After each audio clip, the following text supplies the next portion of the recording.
It's a great pleasure to have Professor Stiglitz here, one of the most famous living economists in the world, here at the Mercator Center in Berlin. I'm also very glad that he talks about the subject he's talking about, inequality and the euro crisis. Normally when we talk about the euro crisis, we talk about bank balances and banks and stability mechanisms and so on, but often we forget the people who are actually behind it. And I think he will talk about this, he will talk about democracy, and that's what we as a foundation and also at this Mercator Center in Berlin are very much engaged in. I want to draw your attention while I have the microphone to a campaign we have launched a month ago, Ich will Europa, and this is about engaging the people in what we're talking about in this euro crisis. So I'm very happy that you're here, you give us the perspective from the US, and I'm also very happy that this has been arranged not by the Institute for New Economic Thinking or Mercator Institute, but by the Young Scholars Initiative of the Institute for New Economic Thinking, and that's why we have such a nice young crowd here. So, Francesco, you take over.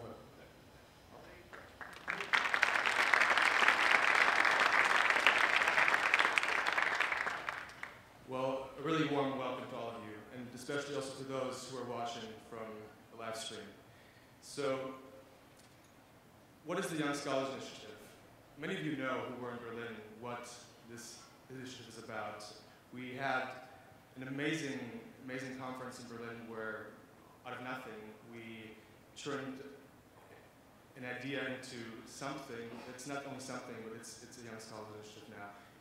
For you who weren't part of the conference, it was an inspiring, life-changing event, and for me personally, I'm now doing this full-time, but for many others here too, trying to build a community of young economists who didn't have a place in this academic world yet. We're trying to find themselves. And it's not easy, but we're now here to bring us together. So, and we're really glad because Joe Stiglitz at the conference already made such a huge contribution. If you look at our video that we put together, you see what kind of energy was in this room. And I think this energy is here tonight too. I would like to say a couple things about Joe. I don't want to go into details. All of you know Joe, if I may call you so. It's too good. Joe is an economist, but is he a good economist? That's the question. If you ask Hayek says a good economist is not only an economist. And many of you who were studying at FU Berlin, that's actually standing in our hallway, but many of us didn't know that it was Hayek. Okay. So let's look at his biography for a second and see if he's a good economist by the standard. So Joe has been very involved in theoretical work, which has been rewarded by a Nobel Prize or two, if you wanted to say that. So he has been very involved in building theory and building economics from its depth and core. Then we look at what the second step has to happen. He went then to go into policy making. He was part of the Clinton administration, the Council of Economic Advisors. He went to the World Bank and was the chief economist. He was called the rebel from within at this institution. And now, with this step going to policy, combined theory and practice. But the last two books, in my opinion, if I want to quote Rob, he said this personally, Rob Johnson, who stands right here. In the conversation last night, he said, I think with his last two books, he went even further. He went further in the sense that he not only combines theory and practice, he combines theory, practice, and passion. Free Fall and this current book, The Price of Inequality, are, in my opinion, passionate books. So what I want us to remember tonight is why, in my opinion, is Joe a good economist? I think he is. It's because he's able to tell stories. And that's what we need in every way. We need stories because in this narrative that we have right now, we are looking for a stronger narrative to bring us together. And we also need stories for this young generation. We need something to tell each other, to tell our children later on. And that's what Joe's here about. He's going to tell us a story. And I thank you very much for being here.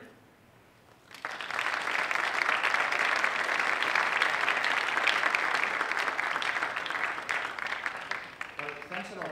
I'm Francesco, and I will be the chair of this session. So to a certain extent, I will be the invisible hand of Joseph Stiglitz, if I may say so.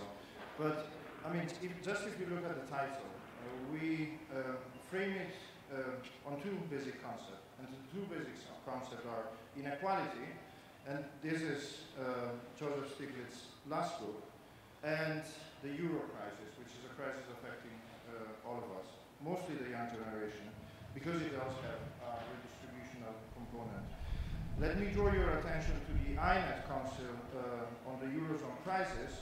They published a report in June 2012, and that is part of new economic thinking, which INET is promoting. The conceptual link that we as young scholars try to formulate with this conversation, a Berlin conversation continuing from the April INET Summit and the first YSI meeting, a meeting to which Joseph Stiglitz already participated, is a conceptual link between inequality and the Eurozone crisis. Mostly inequality, because it's a hidden dimension into the Euro crisis. And we would like to combine it, so the conceptual link is basically new economic thinking and the new generation of Europeans that are standing here with us. The book is basically a battle of ideas, as Joseph Stiglitz writes in the book.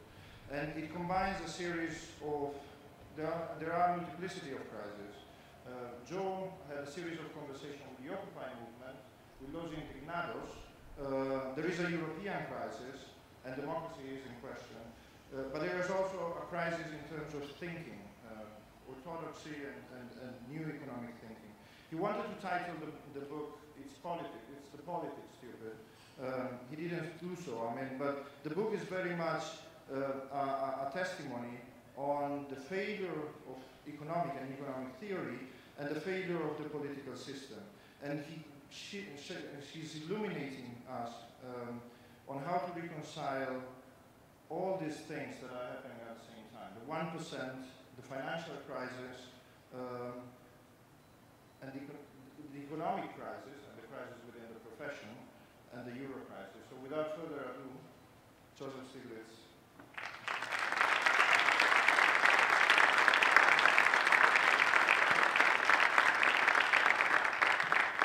Well, thank you very much for those introductions. I was fortunate to be able to discuss with some of you at the meeting that was in Berlin in April, and the level of energy of the discussion was really high. It was really exciting, and not just on something that I felt. Those who weren't there, they had a large number of people who gave presentations, and all of them came away as, I shouldn't say this is Rob, but it was the best part of the conference. It's really what gave the most energy to the conference. I'm going to spend most of my time talking about inequality and distribution of income. I assume most of you are students of economics, so this is going to be a little different from my usual talks, which are not to students of economics, but trying to get people to go to the barricades. So I'm going to try to relate some of these ideas to the kinds of ideas that are normally talked about in economics. I began my own work in economics, my own interest in economics was motivated with concern about poverty, unemployment, discrimination, and my PhD thesis was focused around the relationship between inequality, distribution of income, and economic growth. It was published, I encourage you all to read one of the key chapters that was published in Econometrica a few years ago. I think it was 1968 or 69. But my more recent article in Vanity Fair, which is not the usual place, which was called Of the 1%, For the 1%, By the 1%, got a lot more readership than my Econometrica article did. But I encourage you to read both of them. And maybe if you read them, you'll see the link between the two of them. But that article went viral and was really the basis of this book. And the title really says a lot. It says it's about economics and it's about politics at the same time. That what's been, normally when we talk about inequality, we talk about inequality changes very slowly. It's Keller's law about the distribution of income being a constant. Well, the distribution of income in recent years has been changing very rapidly. His expression was that watching inequality grow, changes in distribution of income, was like watching the grass grow. You can't see it happening, but over a long period of time, sometimes you can see it. But what's remarkable is that how in the last 10, 20, 30 years, it's been happening very, very rapidly. For instance, the share of income that goes to the top 1%, this is for the United States, this book is mostly about the United States, but the forces at play are actually global, and I talk about, give some examples in other countries. The share of the top 1% has doubled since 1980. And the share of the top 1/10 of 1% has increased by 3 to 4-fold since 1980. And this pattern is true in most countries, but not all.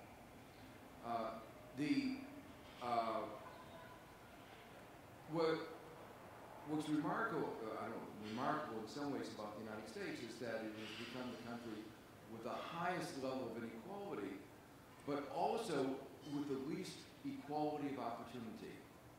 And this is quite striking because most of you may think of America as the land of opportunity, American dream. And what is true is that there are many examples of people who make it from the bottom to the top, or middle to the top, bottom to the middle. But they are so rare that they are reported in the newspapers. You don't have newspaper articles about dogs biting people, but you do have articles about people biting dogs. And it's the same thing about inequality. Those who make it from the bottom to the top are very rare.